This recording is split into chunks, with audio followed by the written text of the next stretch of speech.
He won more races than anyone in NASCAR history. He was loud, he was controversial, he was rowdy, and now he's gone. Well, here's what nobody told you about Kyle Busch, the man behind the persona, the real person underneath all that fire and fury.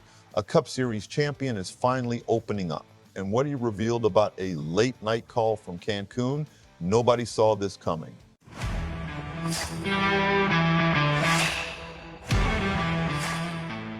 And hey, real quick, if you are a true NASCAR fan like me, go ahead and drop a like and subscribe to the channel. NASCAR Nation News is just getting started.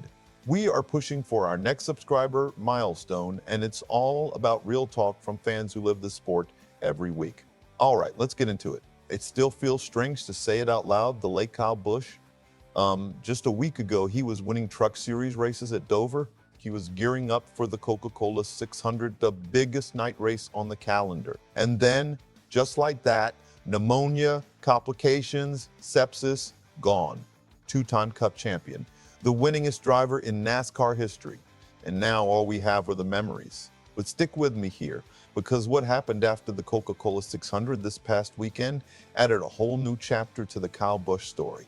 And it came from someone you might not expect. Daniel Suarez, the Mexico City kid who grew up idolizing this sport, who clawed his way to Cup Series victory lane, who just took the Coca-Cola 600 to 601 of the most emotional wins of the season. And in the press conference after that race, he broke down and told the world exactly what Kyle Busch meant to him. Here's the thing, this isn't just two guys who were teammates or something. This is a relationship that goes way, way deeper. Suarez drove for Kyle Busch Motorsports back in the Truck Series days when he was still trying to prove he belonged in this country, in this sport, in this paddock. Kyle gave him that shot, and Suarez never forgot it. He said it himself in that press conference, he wasn't my family, but he was someone that gave me a hand when I needed it most. And it wasn't just a hand, it was a hand of a legend. Man, that one hits different. But here's where the story takes a turn nobody expected.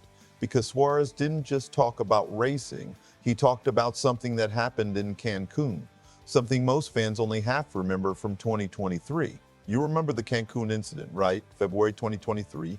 Kyle Busch and his wife Samantha are returning from vacation in Mexico. They're going through security at the Cancun airport. Routine screening, and a handgun gets flagged in Busch's bag.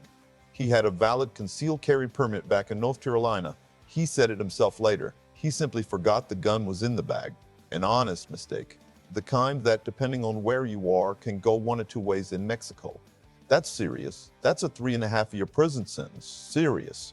An $1,100 fine. Serious. Kyle Busch was detained at that airport and the story exploded online overnight. And what did Kyle do in that moment of panic sitting in a Mexican airport with his wife? He called Daniel Suarez. Think about that. You're Kyle Busch, NASCAR royalty, the most polarizing figure the sport has ever seen. And when things go sideways in a foreign country, you pick up the phone and you call your guy. Suarez revealed it at the press conference. One time he got in trouble in Cancun, he called me, Samantha called me. I mean, some of you guys know what happened there. Now, Suarez didn't get into exactly what he did to help.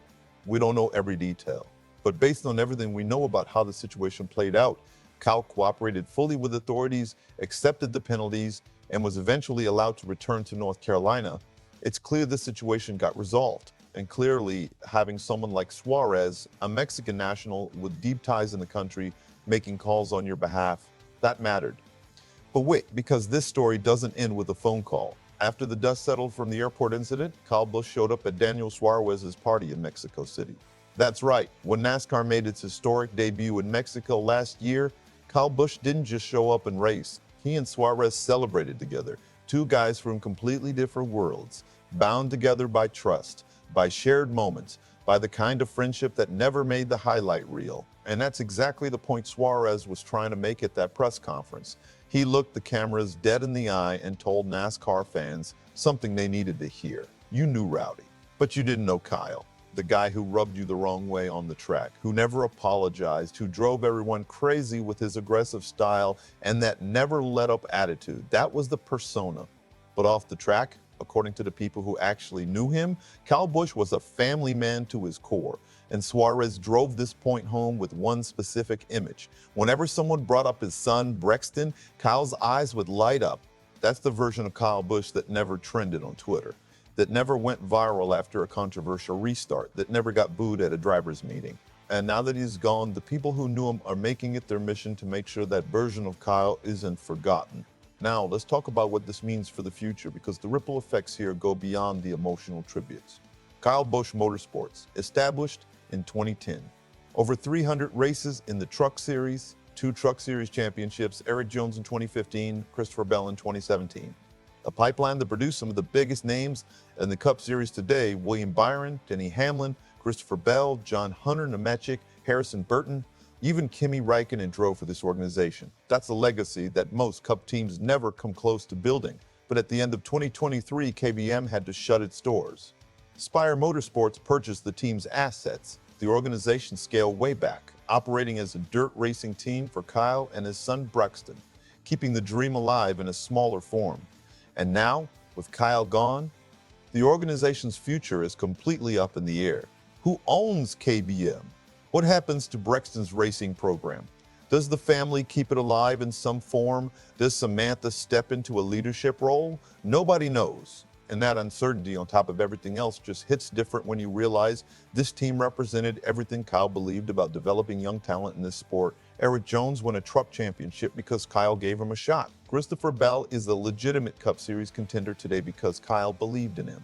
William Byron is a Hendrick Motorsports star because Kyle put him in a truck. And Daniel Suarez, who just stood in victory lane at the Coca-Cola 600 with tears in his eyes, got his American racing career started because Kyle Busch Motorsports opened a door.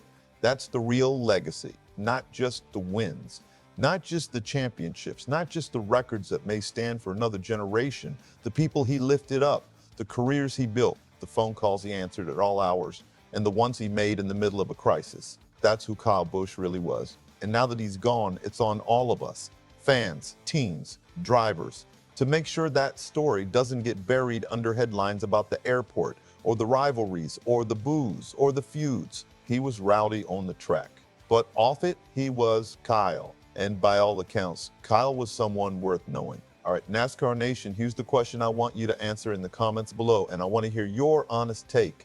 Does the Daniel Suarez tribute change the way you see Kyle Busch's legacy, or does the Rowdy persona remain too big to separate from the man himself? Drop your thoughts below. I want every opinion, every take, all of it. And if you haven't already, like this video, subscribe to NASCAR Nation News, and hit the bell so you never miss a drop. We are out here covering NASCAR the way it's supposed to be covered, with passion, with honesty, and with real love for the sport. We'll see you in the next one.